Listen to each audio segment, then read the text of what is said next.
자, 237페이지. 갈래복합 8번 작품 몇 번? 8번. 자, 처음에 지문 하나 나와 있고요. 그 다음에 시 한 편과 소설 한 편이 연계되어 있는 말 그대로의 복합 지문이죠. 자, 마찬가지로 문제부터 먼저 보고 들어갑시다. 뭘 해야 되는지 정리해보자. 일단 문제의 지문의 구성은 가를 바탕으로라고 하는 문제가 1번에 나와 있는 거 보이시죠? 무슨 문제? 가를 거대한 복이라고 생각하고 문제에 접근해달라라고 하는 내용이었겠지?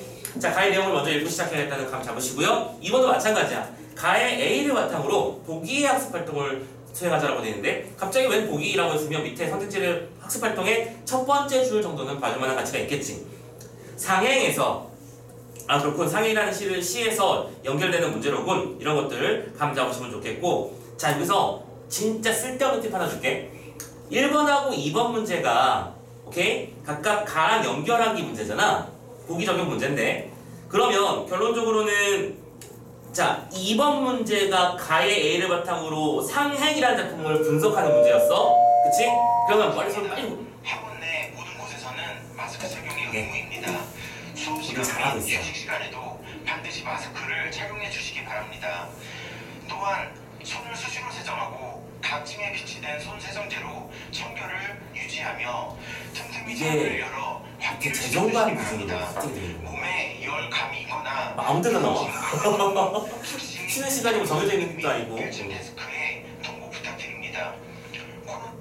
네, 갑자기 또 끊으시는 거. 그래요, 네. 자, 아무튼 고생하셨습니다. 자, 일단은 다시 한번 얘기. 2번 문제가 가의 A를 바탕으로 나 작품을 분석하는 문제였잖아. 그러면 아주 높은 확률로 1번 문제는 다랑 연결될 가능성이 높다는 생각 안 드냐? 내가 항상 말씀드렸지. 이 보기나 이런 적용하는 문제들을 수능이나 평가원에서는 허투루내는 경우가 거의 없다. 지문을 거의 다 꼼꼼하게 이용한다는 거 알아두시면, 그러니까 이거는 진짜 시간 없을 때 쓰는 최후 수단이라기보다는 일종의 편법 같은 거야. 문제를 선택지를 보더라도 선생님이라면 1, 2번이 아니라 3, 4, 5쪽으로 먼저 보고 시작할 것 같다는 느낌이지. 오케이? 그렇게 해서 1초라도 아낄 수 있다면 그것이 나한테 분명히 유의미한 시간이 될 거야.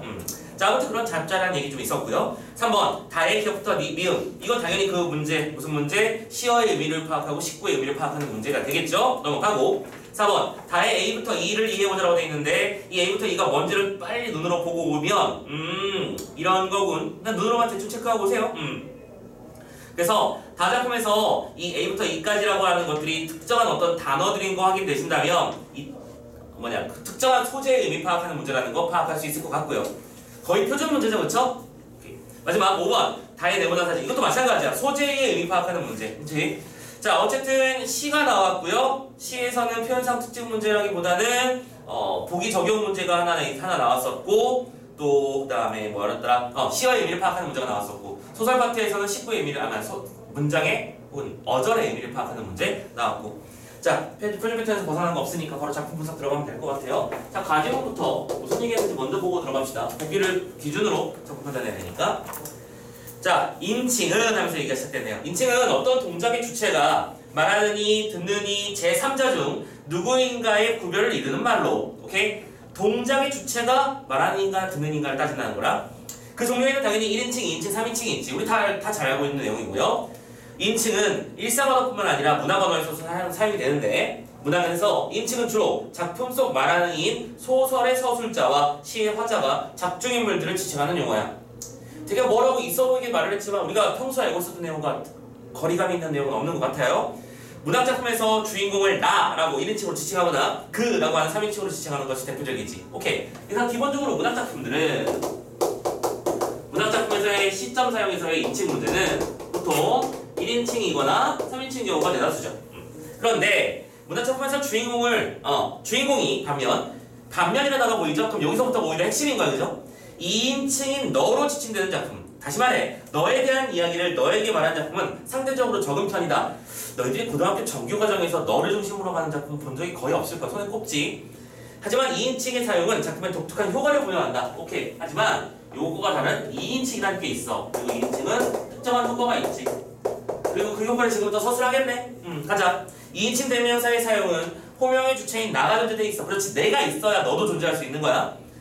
모든 너는 나에게 불리지. 이런 점에서 2인칭을 사용하는 말하기는 소통행위의 성격을 띠는데 말하는 이인 나가 듣는 이인 너를 호명하면서 너에 대해 말하는 거죠. 그리고 이러한 소통이 양상은 다양해. 너를 호명하는 나가 작품 속 세계에 등장하는 인물일 경우 지금 무슨 말인지 알고 있나? 알겠나? 1번 첫 번째 케이스 나가 너를 호명하는 세계 속에 안에 존재하는 경우를 먼저 예시로 들었어. 그래서 이럴 때는 어떤 일이 벌어진다? 너를 관찰하면서 너의 심리를 추측하고 나의 내면을 고백하는 경우가 많대. 굳이 안 쓸게 이건. 근데 나가 작품 속 세계의 그 모습을 구체적으로 드러내지 않는 경우, 이거는 서로 대립되는 쌍이지, 그치? 나가 있는데 맞아 있어. 그런데 너와 관계에서 세계에 구체적으로 드러나지 않아. 그냥 숨겨져 있어. 계속 너만 나와. 그런 경우라면 너의 내면을 보다 직접적으로 드러내거나 너의 행동을 설득하는 데 집중해. 그런 얘기군. 그래서 이쪽은 나의 내면이 고백되는 형태로 나타나고 이쪽에는 너를 설득하는 형태가 유지가 될 것이다 라고 설명을 하고 있네요. 그러면 우리가 보는 앞으로의 작품들도 여기 양상 중에서 뭐에 속하는지를 구분하는 문제 냈구나 라는 거 판단하시면 되겠지. 2인칭의 사용은 독자가 자신을 수화자처럼 느끼게 하는 효과가 있어. 근데 여기에 플러스 수화자라는 단어가 등장했네요. 수, 받을 숫자죠. 화, 이야기한다는 얘기지. 이야기를 전달받는 상대가 마치 누구인 것처럼 그 너가 이퀄 누구다? 독자다. 작품 속에서 이야기하는 너가 나라는 느낌을 준다. 되게 당연한 얘기일 거야, 그치? 특히 현재 시제로 쓰인 작품에서 너의 사용은 독자가 자신을 부르는 호칭으로 느끼게 할 수 있지. 이 경우 독자는 너의 위치에 자신을 놓으면서 너에 대한 설명을 자신의 삶에 적용해봅니다. 그렇죠? 자, 그리고 여러분들 그 고양이를 부탁해? 그 작품이 잠깐만 고양이를 부탁하는 거야? 엄마를 부탁하는 거였나? 잠깐만 뭘 부탁하는 거였지? 니들 안 읽어봤냐 그 책? 최근에 베스트셀러에 반열에 올라가지고 엄청난 인기를 끌었다. 엄마를 부탁해일 거야. 엄마를 부탁해에서 작품이 그게 2인칭 소설이거든? 그래서 시작 때부터 너는 엄마를 잃어버렸다 하면서 시작해요. 엄마가 사라졌어요. 그래서 엄마들을 찾으러 다니는데 첫째 아들과 둘째 딸 이런 식으로 각각이 주인공이 돼서 그 엄마를 찾는 얘기가 나오는데 작품 속에는 계속 반복적으로 너가 등장해. 그리고 자연스럽게 그 책을 읽는 우리는 나 역시 그런 존재가 될 수 있겠구나. 어머니의 마음을 헤아리지 못하는 자식이었구나. 이런 것들을 떠올리게 되는 것이죠. 지금 말하고 있는 얘기는 그 부분일 겁니다.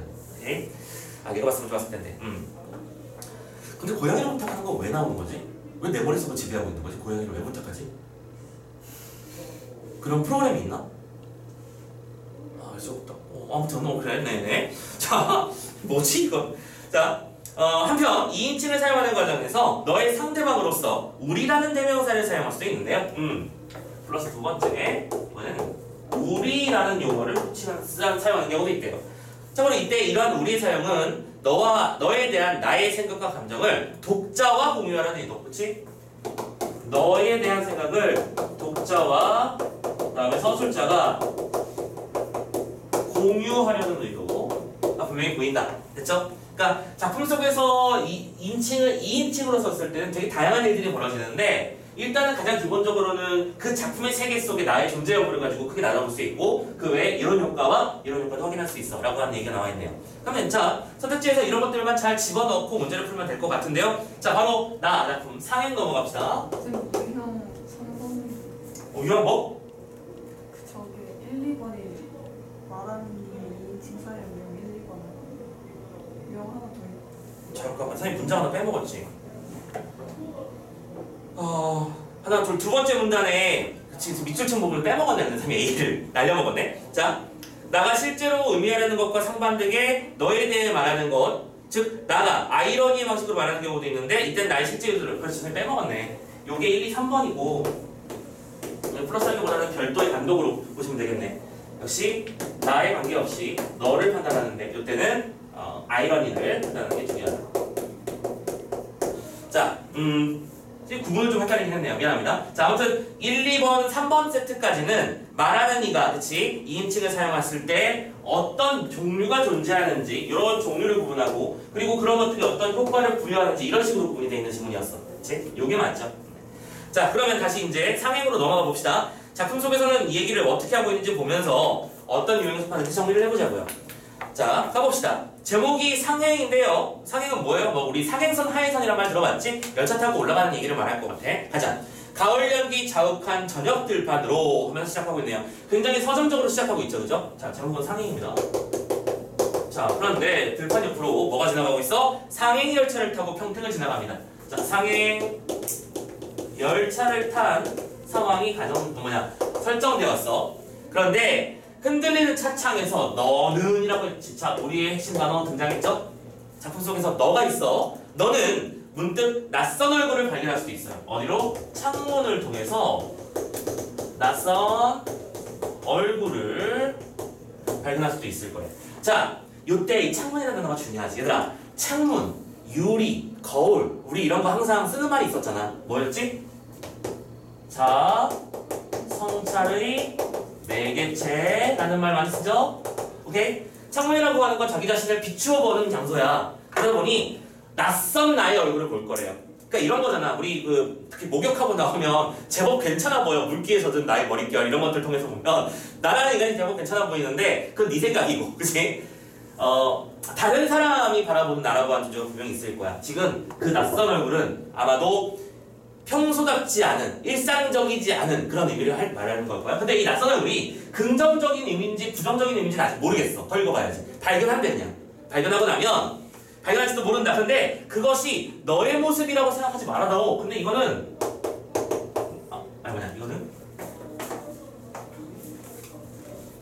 이거는 너가 아니야. 그건 너 아니야. 라고 말하고 있는 중이야. 뭔가 부정적인 갈래로 흘러가고 있지. 그러면서 끝에 끝날 때는 다오라고 하는 표현을 썼어요. 오케이? 부탁하는 느낌을 주고 있지. 자, 근데 이 부탁이 나중에 보면 되겠지만 이 청유의 의미를 지니면서 작품 속에 일정한 리듬감도 만들어주고 특정한 효과를 강조하게 될 거야. 지금 처음 나온 거니까 좀 더 보자. 자, 조금 더 읽어야 정확한 의미가 판별돼. 오징어를 씹으면서 화투판을 벌이는 낯익은 얼굴들이 내 곁에 있지 않느냐. 근데 낯선 얼굴과 정확하게 대립하는 시어가 보이고 있죠? 뭐요? 낯익은 얼굴이 있을 거야. 그리고 낯익은 얼굴들이 하는 일은 뭐냐면 오징어 씹어 먹고 화투 치고, 옛날에 그랬어요. 선생님 열차 속에서 화투를 친다고 가능합니다. 지금 요즘 열차가 이렇게 의자가 이렇게 등받이로 이렇게 가잖아, 그치? 근데 과거에는 지금도 그러나? 선생님 요즘에는 열차를 안 타봐서 안 그럴 거야. 막. 요 의자에 이 녀석을 이렇게 당겨. 그럼 이게 이렇게 움직여. 오케이?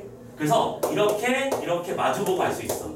그럼 여기 탁자 하나 놔두고 술판 버리고, 그치? 고스톱도 치고. 참고로 그때는 지금처럼 열차 속도가 빠르지 않았던 시절이잖아. 그러니까 달콤하면서 가니까 세월 아련하고 여기서 담배도 한 대 피고 진짜 이런 일을 했었어요.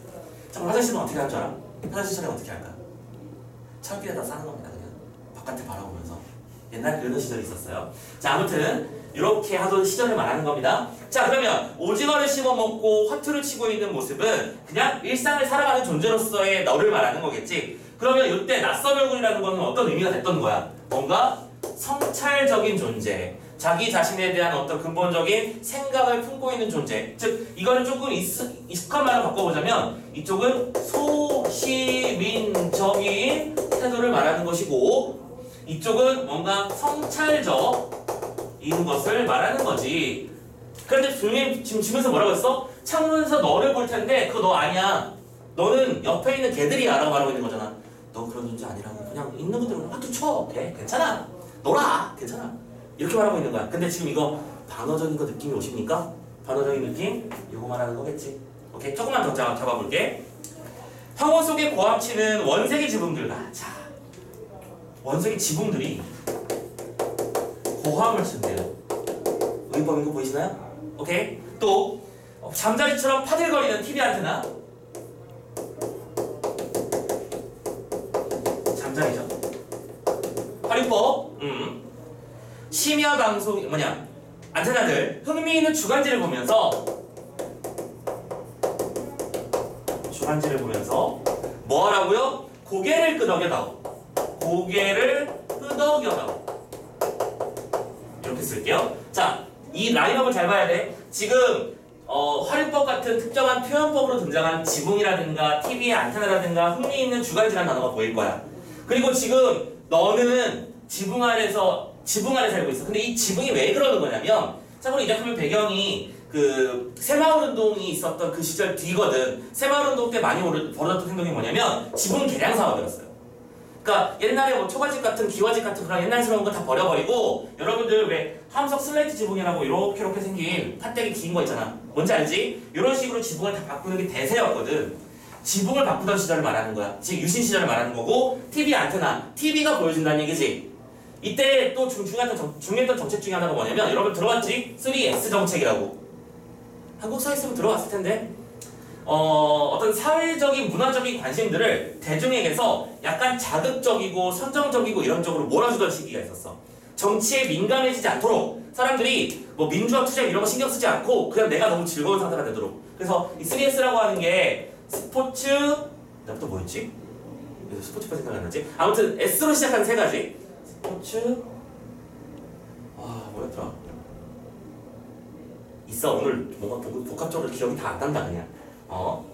마지막 글자가 섹스긴 했었어요. 그래서 막 선정적인 자극지. 옛날에는 뉴스가 신문 가판대에 이제 스포츠 신문이라고 있었거든. 스포츠 신문의 첫면은 대부분 헐벗은 여인들이 장식을 하고 있었습니다. 그러던 시절이었죠. 짜증나. 뭐더라? 일단 적어놔야지. 3S. 기억나겠지? 일단 변화가 기억날 거야. 그리고 흥미있는 주간지도 아까 말씀드렸던 대로 찌라시라고 하지. 자극적인 기사들. 이런 것들에 지금 현혹되어 있는 상태를 말하는 거야. 그리고 너는 이것에 현혹된 상태로 고개를 끄덕이라고. 어떻게 하라고? 그냥 그것만 받아들이고 있으라고 부탁하는 거지. 근데 지금 요 얘기와 요 얘기쯤 왔을 때 슬슬 이제 눈치를 챘겠죠. 독자들은 지금 우리를 비꼬고 있는 거구나. 지금 여기서 깨어나지 못하고 있는 우리의 모습을 안타까워하고 있는 것이로구나. 그래서 이걸 다오라고 하는 표현으로 강조한 것이로구나. 이런 게 느껴지실 거야. 여러분들 느낌이 오셨나요? 오케이? 자, 낯선 얼굴을 보더라도 무시해. 그냥 일상에 파묻혀버려. 자극적이고 즐거운 것들에 파묻혀 있는 삶을 유지하면 되는 거야. 라고 말하고 있는 내용이라는 거야. 되셨죠? 좀만 더 가자. 농약으로 질식한 풀벌레의 울음 같은. 오케이? 자, 농약으로 질식한 풀벌레. 이것도 역시 근대화의 과정들을 표현한 거겠지, 그치? 또 심야 방송이 잠든 뒤에 전파 소리 같은 거. 심야 방송. 밤 늦게까지 우리를 현혹한 다양한 자료들, 매체들. 그리고 그런 전파 소리 같은 듣기 힘든 소리에는, 오케이? 듣기 힘든 소리에는 뭐 해달라고요? 귀 기울이지 말아달래요.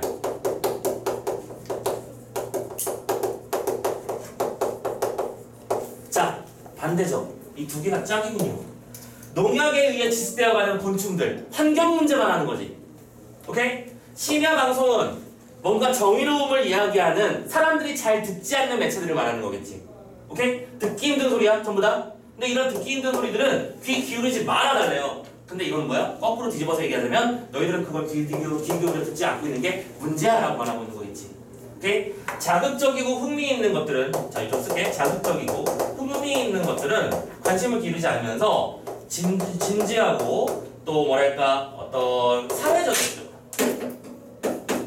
사회적인 관심을 끌어야 되는 소재들에는 반응을 하지 않고 있는 우리의 모습 얘기하고 있는 거겠구나. 그렇죠? 확성기마다 울려나오는 힘찬 노래와 이거 무슨 노래일까요? 이 시기를 생각해봐. 지금 그 유신시대라고 했었고 새마을운동이라고 했으니까 보통 새마을운동가라고 하는 노래가 나왔었어. 이 당시에는. 놀랍게도 아침이면 막 마을마다 새마을운동가가 울려지는 시절이야. 오케이? 지금 너희들은 아침 조회 이런 거 안 하죠. 조례라고 못 들어봤나? 아예 해본 적이 없나 너희들? 왜 아침 9시가 되면 월요일마다 학교 운동장에 1년 정도로 모여서 가지고 교장 선생님 훈화 말씀 이렇게 듣는 거. 쓰러지면 선생님들 막 혼나고 막 매 들고 다니면서 똑바로 안 서 있으면 패고. 안 해봤지 이런 거? TV에서 봤어? TV도 해? TV로 조례를 한다고? 내가 안 사는 거잖아 그거. 그치? 그거 초등학교 때 해봤어? 없어져야 되는 게 맞습니다. 그죠? 뭐 하는 짓거리야. 특히 한여름에 지금 요즘 같은 날씨에 아침 9시에 교장 선생님 훈화 말씀이 있는데 교장 선생님 좀 늦나 이러면 애들이 이제 픽픽 쓰러져. 한 두세 명 정도 쓰러지면 그때쯤이면 교장 선생님이 혀를 차. 그러면서 뒤로 돌아가 그냥. 그러면 이제 선생님들이 개새끼들이 이러면서 막 팬단 말이야. 그런 일이 있었어요. 완전. 지금 제정신이 아닌 거야 모두가. 그치? 그러던 시절이 있었죠. 참고로 그런 것도 있잖아. 이때 만들어졌던 어떤 독재, 군부 문화 이런 것들이 영향이 아닐까라고 생각을 해요. 뭐 어쨌든 힘찬 노래와 고속도로를 달려가는 자동차 소리 보자. 힘찬 노래. 다음에 자동차 소리. 근데 이걸 보고 뭐가 돼요? 얼마나 경쾌하냐. 전부 다 이거 아이러니인 거 어느 정도 이제 눈치챘지? 그러면 경쾌하다고 긍정적으로 말하는 것들은 실은 부정적인 것들일 거야. 여기서 말하는 고속도로를 달려가는 자동차 소리는 산업화의 과정에서 어떤 기계라든가 이런 것들에 대한 얘기를 하고 있는 것일 거고, 또 확정기마다 울려 퍼지는 힘찬 노래는 모두가 당연하다는 듯이 일 빡세게 하는 그런 과정들, 그치? 얘기하는 거겠지. 그러면서 예부터 인생은 여행의 비유되었으니 맥주나 콜라를 마시며 즐거운 여행을 해달래요. 그러면서 즐거운 여행을 해달래요. 근데 또 여기서도 긍정적인 단어가 나왔으니까 이 여행이란 건 실은 부정적인 대상일 거야. 눈치챘냐? 그럼 여기서 즐겁다라고 하는, 즐거운 여행이라고 하는 것은 우리의 인생을 그냥 쾌락으로만 여기는 자세, 그치? 그냥 반응에, 자극에 반응하는 그냥 있는 그대로의 모습, 쾌락, 뭐 이런 것들을 상징하는 것이로구나 생각하시면 되겠죠. 계속해서 다오가 미친듯이 나오니까 이제 다오는 얘기 안 하겠습니다. 됐죠? 되도록 그리고 뭐 하지 말아달라고요? 생각이라는 걸 하지 마. 그냥 생각하지 마. 그냥 놀라울 때만 다만 라고 말아달래요. 이상 그 이상도 하지 말라고요. 그치? 근데 하지 말아달라고 말하는 건 실은 뭐 해야 된다? 해야 된다라는 말을 하고 싶은 거 아닐까? 얘들아 생각이라는 걸 좀 하고 이상의 반응을 해야 되지 않느냐. 또 보다 긴 말을 하고 싶으면 그래 침묵을 해버리라. 하지만 뭐 하라는 얘기라고? 침묵하지 말아라. 그쵸? 계속 뒤집어 읽으면 된다는 거 느꼈지? 침묵이 어색할 때에는 오랫동안 가뭄 날씨에 관하여 아르헨티나의 축구 경기에 대하여 성장하는 GNP와 증권 시세에 관하여 이야기해다오. 그러면 여기서 이야기의 대상들도 전부 다 뭘 말하는 거야? 일상적인 것들. 특히 이 일상적인 것은 우리가 흔히 뭐랄까? 어색한 사람 앞에서 뭔가 이야기를 꺼내고 싶을 때, 화두를 던지고 싶을 때 자주 쓰는 요소들이잖아요, 그렇지? 그러니까 이런 녀석들은 결론적으로는 좀 뭔가 집중한 이야기가 아닌 것들로 이야기를 하라라고 말하고 있는 거겠네. 판단하시면 되겠지. 오케이? 그리고 누구를 위해서? 너를 위하여, 그리고 나를 위하여. 드디어 마지막에 나가는 장이네요. 오케이? 그래서 작품 속에서는 어쨌든 뭐랄까? 자, 작품의 내용을 잘 생각해봐. 이게 상행열차를 타고 있었다고 했었잖아. 상행열차라고 하는 것은 보통 서울이 수도에서 위쪽에 있으니까 아마 지방에서 서울로 올라오는 과정이었을 거야. 그치? 근데 이렇게 서울로 올라오는 과정에서 바깥에 창밖에는 뭐가 보일 거야? 산업화와 또 도시화의 모습이 보이겠지? 그치? 창문을 밖으로는 그런 모습들이 보일 거야. 그런데 이런 산업화와 도시화의 모습을 보고 이 작품에서 화자는 뭐라고 얘기하고 있어? 그것에 현혹돼버려라. 그 힘찬 노래와 자동차 소리에 귀 기울이면 된다 라고 말하고 있지만 실은 이 작품이 얘기하는 건 그래서는 안 된다. 뭐예요? 이런 것에 대해서 뭐를 가져야 된다? 비판적 자세를 가져야 된다. 를 지니는 것을 지시해야 된다는 이야기를 어떻게? 아이러니의 방식으로 뒤집어서 반어적으로 표현하고 있는 거지. 그런 작품이었구나. 확인되셨습니까? 이 작품의 주제를 잡자. 뭐라고요? 소시민적 삶에 대한 비판. 이렇게 하시면 되는 거예요. 오케이. 자, 그러면 우리 지금 한 작품을 읽었으니까 옆에 있는 문제 풀러 가볼까요? 자, 가랑 연결되는 문제들 가봅시다. 2번부터 풀고 가면 되겠지, 그치? 2번하고 그리고 그래 2번만 풀면 되겠다. 자, 가의 A를 바탕으로 보기 학습할 때부터 진행하자. 넘어가자. 김광규에서 시에서 중요하게 형성화된 소재에는 소시민의 일상이 있다. 우리가 봤던 것도 소시민의 일상이었어. 소시민은 공동체의 문제에 관심을 가지면서 공동체의 해결을 모색하기보다는 공동체가 문제가 아니야. 뭐예요? 개인의 경제적 성공, 소비문화의 감각적 쾌락을 추구하려는 현대인. 그쵸? 우리가 흔히 말하는 이기적인 현대인들을 말하는 거지. 김광규는 도시화와 산업화가 가속화되면서 발생하는 현대사회의 문제와 우리 주변에서 일상화되는 소시민적 태도를 예리하게 포착하고 이를 비판하고 잃어버리는 가치를 성찰합니다. 김광규의 시의 이러한 특징들은 독자가 일상의 삶을 낯설게 인식하는 데 효과적이야. 그렇지. 지금 여기서 우리는 TV 보면서 즐겁게 함성을 지르고 스포츠 채널 보면서 와 박지성 끝내줘 막 이런 얘기를 하잖아. 손흥민 와 쩔어 이런 얘기 하잖아. 근데 그것이 과연 진지한 문제인가 하는 고민해봐야 된다는 얘기지. 그게 나쁘다는 뜻이 아니라. 자, 1번부터 볼게요. 낯선 얼굴은 일상에서 접하는 소시민의 모습을 이미 틀린 거 보이지. 너무 쉽지 문제는. 그치? 낯선 얼굴은 무슨 뜻이라고요? 성찰하는 존재야. 왜냐? 창문이라고 하는 것은 이런 의미를 지니니까. 근데 지문에서 뭐라고 했어? 낯선 얼굴은 보지 말아달라고 했잖아. 근데 그걸 봐야 된다고 말하고 싶었던 거라는 거 알고 있을 거야. 됐지? 그래서 1번 낯선 얼굴은 성찰적 자아를 의미하는 것으로 오케이? 우리가 추구해야 되는 본질적 모습이다 라고 말해줘야 1번이 답이 되는 거겠지. 됐지? 자, 그래서 2번에 1번 문제 해결했습니다. 나머지 선 됐지? 흥미있는 주관식은 무슨 뜻이라고요? 감각적 쾌락을 중시하는 소비문화. 됐죠? 3번 심야 방송이 잠든 뒤에 오는 전파 소리. 뭐예요? 저 멀리서 아득히 들려오는 뭔가 의미 있는 이야기들. 그러니까 현대사의 문제를 떠올리게 하는 목소리다 라고 생각할 수 있겠지? 4번 즐거운 여행은 뭐라고요? 개인적 성공과 즐거움을 추구하는 태도.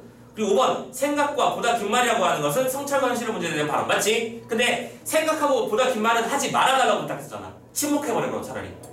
기억하시죠? 자, 이렇게 해서 2번 문제도 수월하게 풀렸을 거라고 생각합니다. 참고로 1번 문제 1, 2번도 보면 좋지, 그치? 자, 보고 갑시다. 1번 문제 1번 너를 호명하는 나가 열차를 타고 서울로 올라가는 너에게 말한 점에서 소통행위의 성격을 띱니다. 맞죠? 마지막에 나를 위하여 너를 위하여 말하고 해서 마무리 지었으니까요. 2번 나는 다오를 반복적으로 사용해서 너에게 권하고 있다. 다오가 청유형이냐 의미는 청유형은 문장이니까 권하고 있다는 표현 아무 문제 없겠지, 그치? 이렇게 해서 1번, 2번 문제 없음을 확인했습니다. 그러면 나머지는 다작품이랑 연결되는 내용이겠죠, 그죠? 자, 그러면 다작품 이번에는 동행이라고 하는 작품을 봅시다. 아, 찾아내야지. 3S. 네, 잠깐만 읽었어야 돼. 기억났어. 스크린이야. 스포츠 스크린 섹스야. 스크린은 영화. 소리 다시 하는데. 자, 이거 이런다니까. 머릿속에서 기억이 안 날 때가 있어. 오케이. 스크린. 좋아요. 그때 당시에 이제 스포츠라고 해서 여러분들 우리가 좋아하는 야구들 있잖아. 야구라는 그 경기도 그때 들여온 거예요. 오케이? 자, 봅시다. 동행이라는 작품 또 가보자고요. 자, 이 작품은 보조자료를 통해서 전체 줄거리를 좀 잡아놓고 시작을 해볼까요? 자, 전체 줄거리 잡으러 갑시다. 보조자료 좀 열어주시고. 자, 동행이 나온 첫 번째 율속에 줄처 줄거리 되게 단순해요. 간단합니다. 꼴랑 세 줄밖에 없는 게 보이실 거야. 좀 같이 읽을게. 일주일 전 나는 민주화운동회로 수배를 받으면서 연락을 끊긴 너를 만납니다. 오케이, 좋아요. 이 작품에는 나가 있고요. 너가 있습니다. 이쪽은 민주화 운동으로 인해서 수배를 받고 살아가는 인물이야. 근데 너가 나에게 연락을 한 거지. 뭐 해달라고? 동행해달라고. 자, S읍을 경유하여 MC로 가려는 너는 나에게 동행을 요청한다. 나는 너와 MC로 이동하면서 지난날의 반추, 되새겨보고 또 그동안 나가 현재의 안락한 생활을 위해 너를 잊고자 했다는 점을 인식하죠. 오케이. 나의 정체는 뭐였어? 그리고 쉽게 말하자면 소시민이었던 거지. 너를 잊음으로써 뭐 하려는 거야? 편안한 삶을 살려고 했던 거지. 지금도 내 친구는 민주화를 위해 투쟁하고 있는데 나는 지금 즐거운 게 더 좋아 라고 하는 거. 그리고 동행의 끝에서 MC에서 너를 떠나보내며 남은 나가 해야 할 몫을 생각한다라고 돼 있지. 자, 그러면 이때 내가 해야 될 모습을 생각한다는 얘기는 소시민적 모습에서 뭐 했다는 얘기야? 탈피했다는 얘기도 될 거야. 그쵸? 벗어났다는 얘기. 그럼 자연스럽게 이 작품은 무슨 얘기를 할 수 있는 거야? 여러 구조를 얘기할 수 있겠지. 친구와 함께 동행하면서 특정 장소로 이동하는 건데 참고로 이 친구는 왜 나를 불렀을까? 지명 수배자니까 나랑 똑같은 모습을 한 사람이 혼자 다니면 의심을 받잖아. 친구가 같이 여행 가는 모습으로 변장을 하기 위함이었겠지. 그래서 친구의 동행을 부탁했고 여러가 진행돼. 근데 여러가 진행되는데 여러분들 원점 회귀형과 직선형인 등을 알고 있지. 원점 회귀형은 원래 모습으로 돌아가지만 이 여러는 어떻게 진행이 되면서 인식의 변화를 이끌어낸다. 그런 얘기도 할 수 있을 것 같아요. 그렇죠? 전체 줄거리를 통해서 보았을 때 이 정도 얘기가 나온다는 건 충분히 예측할 수 있고 작품 자체가 뭐 골 때리고 번잡스럽지 않습니다. 제법 할만할 거예요. 자, 안락한 삶을 추구하며 살지 말 것을 이야기하는 작품이고 내용 한번 읽어봅시다. 가자.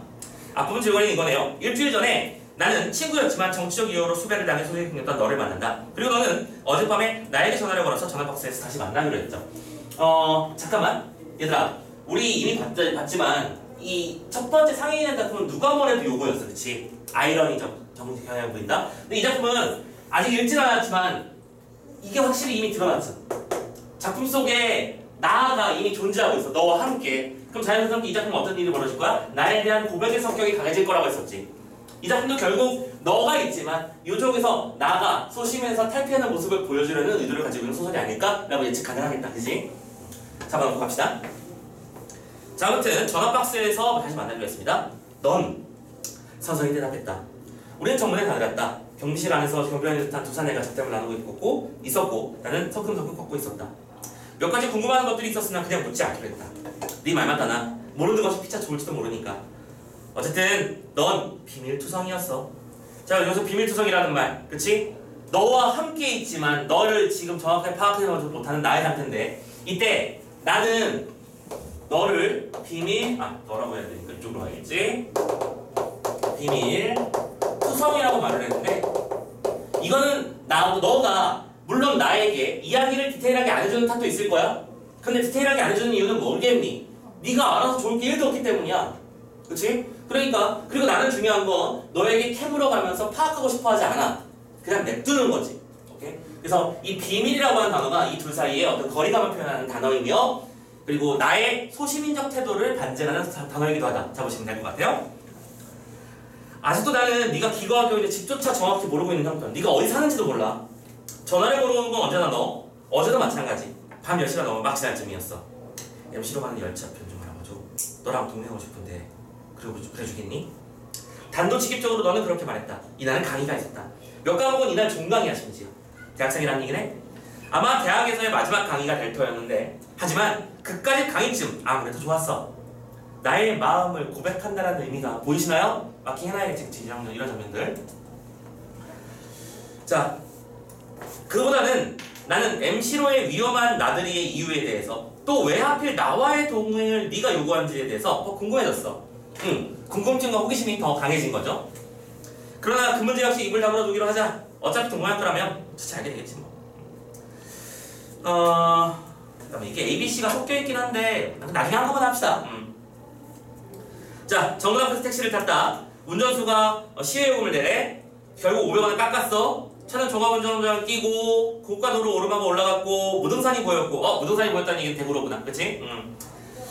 손에 거대한 몸체가 언제나처럼 도시를 품에 안은 채 묵묵히 아래를 내려다보고 있었고 그 우직한 선머신 같은 산의 무릎에서 이 도시 사람들은 옹기종기 모여들어 살고 있었고 우리들 역시 거기서 나오자라는 것이야.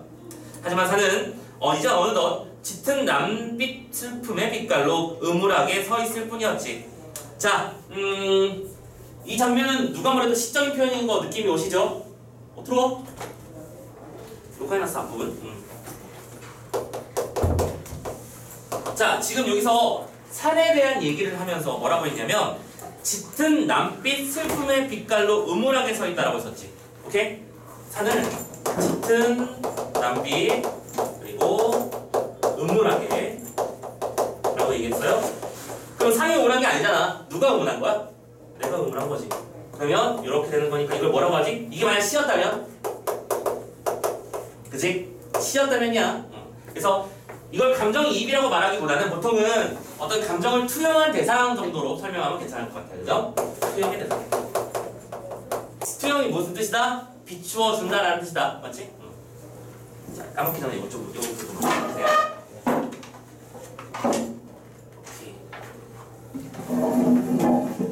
자, 그래서 음울해. 차창 너머 멀리 손등성이를 바라보면서 문득 너와 나를 떼어놓았던 지난 1년 반의 시간과 그 말이 끊긴 시간의 한쪽 끝을 저마다 손가락이 감아지고 다시 되돌아온 지금의 우리 둘을 생각했다.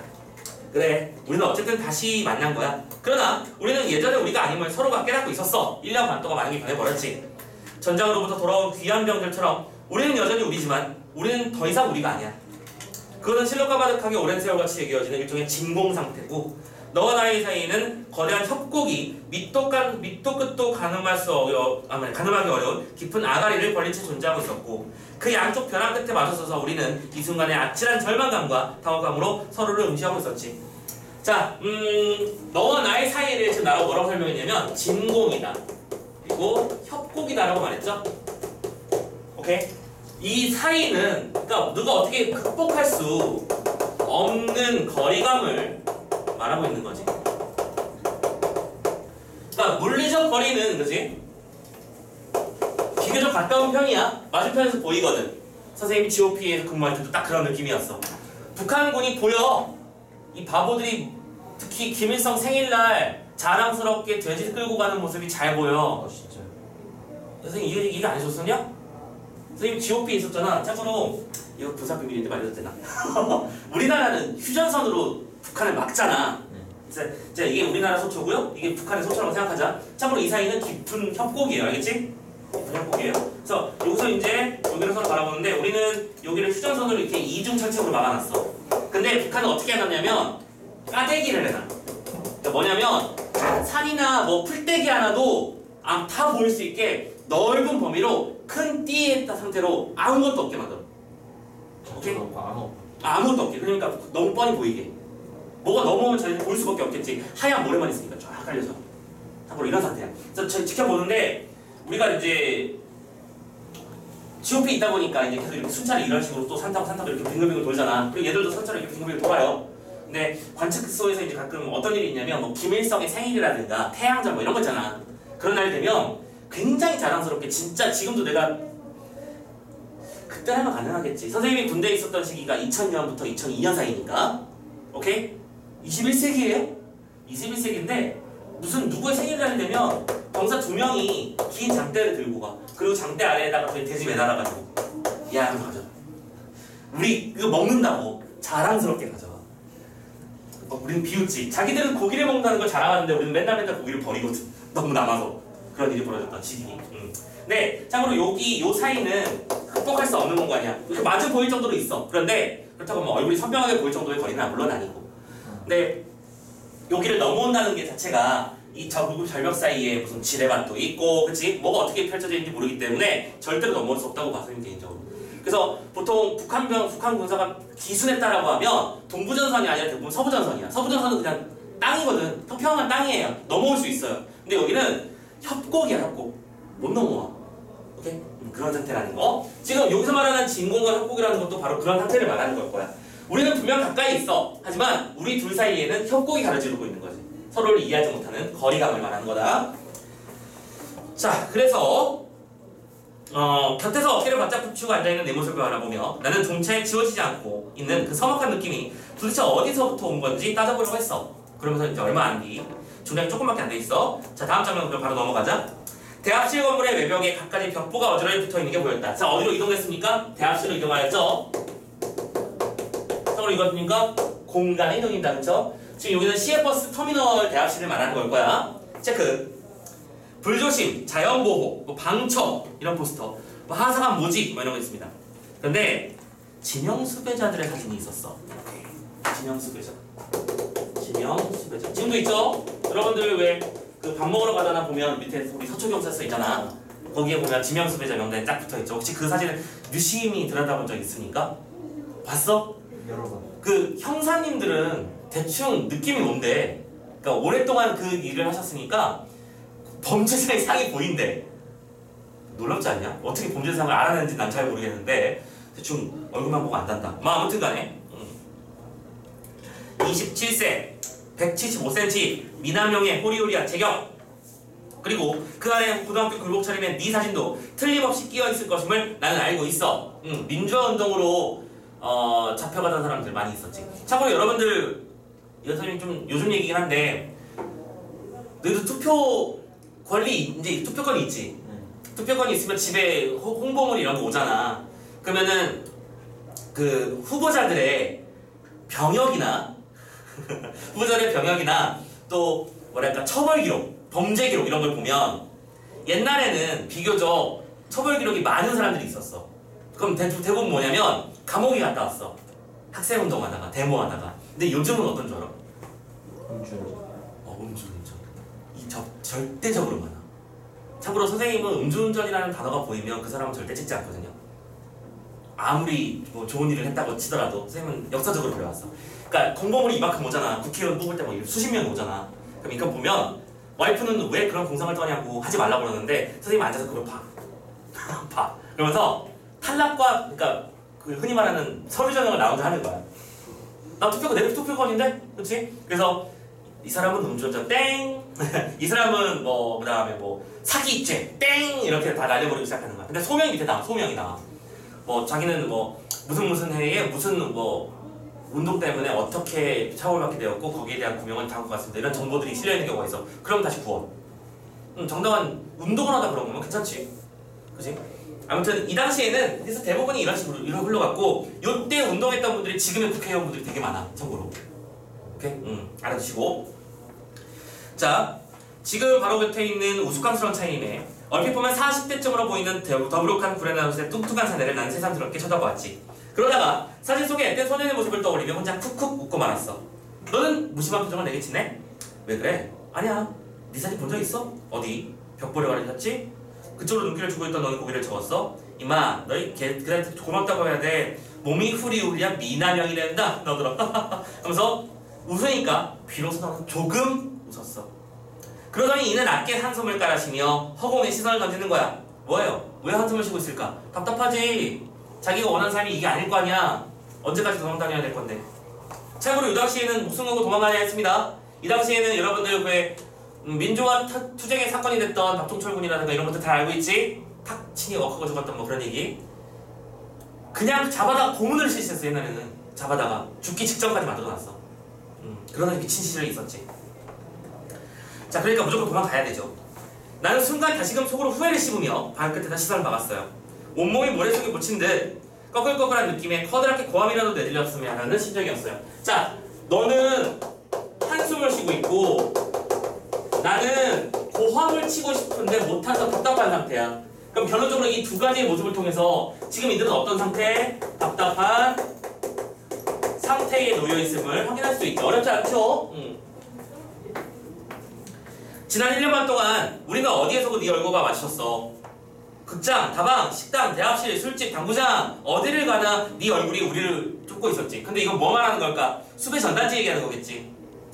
지난 봄 조례명이 갔던 제주도 여관의 한 방 안에까지 쫓아 들어온 교복 차림의 너 때문에 우리는 녹초가 들어 술을 퍼마셨고 어마어마한 추태를 떨었지. 하지만 차라리 그때가 우리에겐 더 마음 편했던 게 아닐까? 엄지손가락만큼 작은 현상수배자의 사진 속에 너를 가두어 놓고 나서 이따금 낡은 앨범을 펼치듯 적당한 양의 감상과 자기 합리화를 치약과 덧칠해가면서 너를 들여다볼 수 있었을 동안만은 그래도 너는 우리들에겐 여전히 기억 속의 이름으로 존재하고 있었으니까 말이야. 되게 중요한 장면이었다. 그치? 지금 너를 대하는 나뿐만이 아니라 우리의 태도를 보여주고 있어. 너를 사진 속에 가두어 놓고 그걸 뭐랍시고 추억이랍시고 그냥 적당히 거리를 두면서 살아왔다는 거야. 너의 현실에 귀 기울이지 않았고, 그치? 너의 현실을 관심을 기울이지 않았고 내가 편하면 됐지 뭐. 난 도망다니지 않잖아 지금. 오케이? 그런 상태를 이어가고 있었다.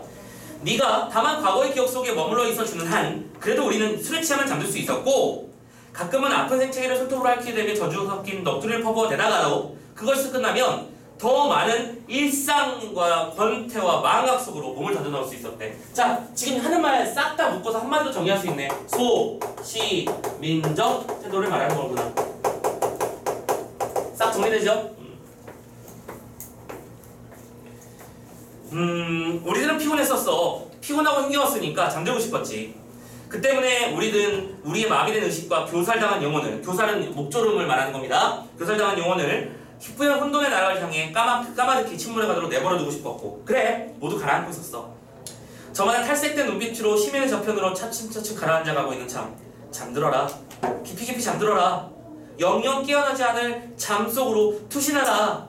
깊이 오래오래. 그런 소리가 들려왔대요. 그럼 여기서 말하는 이 소리라고 하는 건 뭐예요? 현실에 관심을 끊고 무관심의 태도로 일관하는 것. 그리고 이 무관심으로 일관하는 것을 다른 말로 뭐라고 한다고? 소심적 태도라고 한다고. 그렇지? 근본적인 문제는 힘기르지 않고 나의 안락함과 나의 안온함을 따지는 행위. 그런 소리. 그 불경한 주문들을 들으면 우리는 침하 가라앉고 있어. 그러면서 우리는 저마다 그 감미로운 속삭임을 이렇게 은밀히 서로 따라서 되냅니다. 잊어버려. 그건 옛날 일일 뿐이야. 그건 기억일 뿐이야. 새롭고 싱싱한 내일을 위해서 과거의 악몽은 다 지워버려. 라고 말하고 있는 거지. 아, 그런데 하필 이 순간에 네가 나타난 거야. 그리고 너가 내 앞에 이렇게 존재를 하게 되면 분명히 여기서 뭐라고 해서 무관심이라고 하는 건 이즘이잖아. 그냥 이렇게 사라지고 몇 년 안 보이면 이제 상관없는 사람이 되는 거잖아. 근데 하필이면 너가 내 앞에 나타나버렸어. 그래서 너의 존재는 나에게 뭐로 다가온 거야? 불편함으로 다가온 거지. 근데 이 불편함이라고 하는 것은 무관심이랑 연결되는 거였거든. 관심을 기울이니까 짜증나고 답답한 상태가 되는 거잖아, 그치? 인물의 의식의 흐름 잘 봐. 나는 너를 친구로 여기고 있는 거 맞습니다.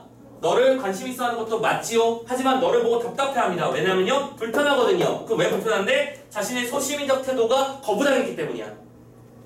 그럼 이제 의식의 깨어남이 일어날 것이고 전환이 일어나겠지. 계속 그 불쾌하고 섬뜩한 악몽의 흔적을 우리들의 졸리운 내일로부터 감히 곡괭이질해서 해내기 위한 하나의 음모로서, 그리고 그 악몽의 명백한 증거물로서 네가 나타난 거지. 보통 우리 입 빠른 소리가 보통 이런 식으로 시작하잖아. 이걸 못 참는 사람들이 소심이 되는 거고. 그러니까 그런 거 있잖아. 누가 나한테 입 빠른 소리를 하면, 오케이? 처음에는 기분이 나쁘기 정상이야. 그치? 선생님, 수업을 왜 그따위로 해요? 그런 얘기를 하면 일단 기분 나쁘고 시작하는 거지. 오케이? 근데 말을 조심해서 해야지. 그치? 자, 그럼 화법이라는 게 방금처럼 왜 그따위로 해요? 라면 싸우자는 얘기잖아. 근데 진심으로 조언을 해주고 싶으면 상대방을 칭찬하고 나서 그런데 말이야 그럼 넘어가는 게, 그치? 가장 좋은 방법 중에 하나라고 하네. 섞어줘야 되는데 아무튼 간에. 그래서 당신의 수업에선 이런 문제가 있으니까 이런 것들을 고쳐봤으면 좋겠어라고 얘기를 했어. 아주 좋은 방식으로 얘기했다 치자. 처음에 그러면 그럼에도 불구하고 선생님 기분이 나빠요. 왜냐? 나의 자존감을 건드렸으니까. 하지만 그걸 받아들이고 나면 내가 고양될 수 있겠지. 더 좋은 상태로 나아갈 수 있겠지. 근데 그 불쾌감을 참지 못하면 예전에 그 정준하 씨 사건처럼 되는 거야. 나를 건드려? 기분 나쁘네? 뭐 이러면서 약 TV에서 나왔던 그런 프로그램 얘기하는 겁니다. 아무튼 그런 사건들 일이 벌어지는 거겠죠. 그래요. 자, 이게 되게 쉽지 않아요. 대부분의 사람들이 그럴 거예요. 누군가 나를 비난하면 기분 나쁘기 정상이거든. 자, 그래서 기억하라. 방금 앞에까지는 무슨 얘기했었어? 잊어버려라. 옛날엔 뭐 지워버려라. 깨끗하게라고 했었잖아. 근데 이제 뭐라고 했어? 기억하라. 됐지? 우리는 이 모노와 체면의 당밀분을 함부로 희석시키려고 하는 당돌하고 무모한 음모와 함께, 너는 어쩌면 우리들이 저도 모르는 사이에 공모하여 억지로 너를 가둬놓기를 원했을지도 모르는 저 네모난 사진 속으로부터. 그럼 여기서 네모난 사진도 굉장히 중요한 단어가 될 수 있는 거 맞지, 그치? 그래서 네모난 사진은 내가 너를 가두어 놓았다는 거 아니야. 그러니까 내가 마음속에 만들어놨던 너의 감옥이야. 그리고 그 감옥이 있음으로써 나는 뭐 했어? 편했어. 너를 잊어도 되니까. 근데 네가 감옥에서 뛰어쳐나왔잖아. 그치? 네모난 사진이라고 하는 건 소시민적 태도를 유지하려는 나의 자세를 상징하는 것이다. 됐냐? 이거 중요한 단어가 맞지? 이거 쓸게요. 네모난 사진. 표면적 의미는 현상 수배 포스터에 담겨있는 인물의 모습이고요. 하지만 이면적, 내면적 의미는 뭘 말하는 것이다? 나의 어떤 소시민적 삶의 태도를 상징하는 것이다. 이런 거 시험 내기 참 좋거든요. 그치? 잡아 놓으시고,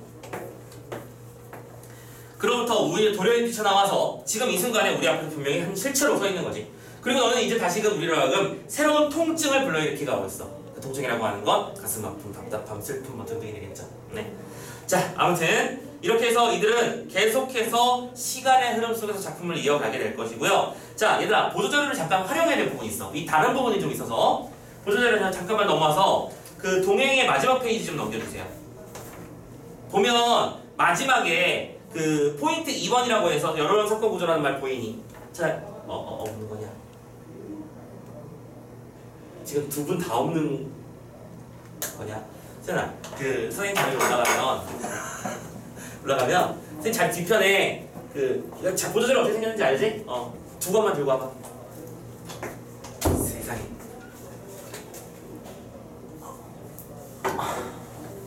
야, 이렇게 한 권씩 더 주는 것만 해도 나중에 쌓이면 상담하겠는데? 그러지 않겠어? 이거 좀 시작합시다. 아유, 덥다. 오늘 34도예요. 34도? 지금 바깥에 34도 들어오고? 지금이? 그 정도까지 됐어? 12도가 34도인가? 그 정도. 그러네, 33도 찍혀있네. 이거 그러네. 나는 그러면 왜 에어컨을 켜고 있는데도 난 땀이 이렇게 나는 거냐? 도대체 이유를 모르겠어. 땀이 이렇게 나는 거야. 선생님 15개 돌파했습니다. 15개째. 선생님 얘기했었지? 꾸준히 할 거라고. 근데 15개가 FM으로 15개는 솔직히 아니야. 그냥 바들바들하면서 15개 있잖아. 그래도 그러면서 나중에 15개는 당연히 넘어가겠지. 이제 다음에 목표는 이제 18개, 20개 이렇게 넘어가야 되는데 일단은 허락하는 데까지. 그동안 근육을 안 썼다는 게 느껴지는 게 여기 있는 요 근육이 진짜 아프더라고요. 이거 안 써서. 오케이. 자, 이거 마저 봅시다. 이거 마지막입니다. 자, 동행 제일 마지막 페이지 찾아주세요. 봅시다. 자, 포인트 2번. 이거는 이제 지문 외 정보라서 좀 파악을 해야겠어. 자, 이 소설은 나가 너와 함께 위험한 나들이를 떠난다는 점에서 여러 형의 사건 구조를 취하고 있습니다. 이러다가 만약에 너가 잡히면 나는 공범이야. 되게 위험한 일이 벌어진 거지, 그치? 동행 마지막. 여러형 사건 구조는 인물이 여행을 떠나면서 겪게 되는 일련의 일화들이 사건의 주요 전개 과정이 되는 유형을 말하는데, 여러형 사건 구조에서 여행을 떠나는 인물은 문제의 상황에 놓이게 되고 갈등을 겪고 이런 사정에서 현실을 새롭게 인식하면서 그 해결을 시도하면서 삶의 방향을 모색하죠. 동행도 마찬가지야. 나는 너와 여행하는 과정에서 과거를 망각하고 일상적 삶에 매몰되는 현실을 비판적으로 인식하며 여행의 끝에 나아가 채워야 할 몫을 깨닫는다. 됐지? 만약에 말이야, 이 작품이 그렇게 친구를 보내고 다시 나의 집으로 돌아온다의 구조였다고 생각해보자. 원점 회귀형이 돼버리지. 그럼 자연스럽게 나는 비판의 나에 대한 나의 삶을 비판하는 자세가 극도를 찍었다가 다시 원상 복구돼버릴 거야. 원래 이랬을 거라고. 근데 이 작품은 그게 아니라니까. 어떻게 올라간다? 이렇게 올라가지 않니? 처음에 공주전화박스에서 만나자고 했었고, 그래서 고속버스 터미널에 갔었고요, 지금 방금. 그 다음에 S읍을 경유한 다음에 마지막에 MC에서 헤어진다는 말 보이지? 헤어지고 끝나잖아.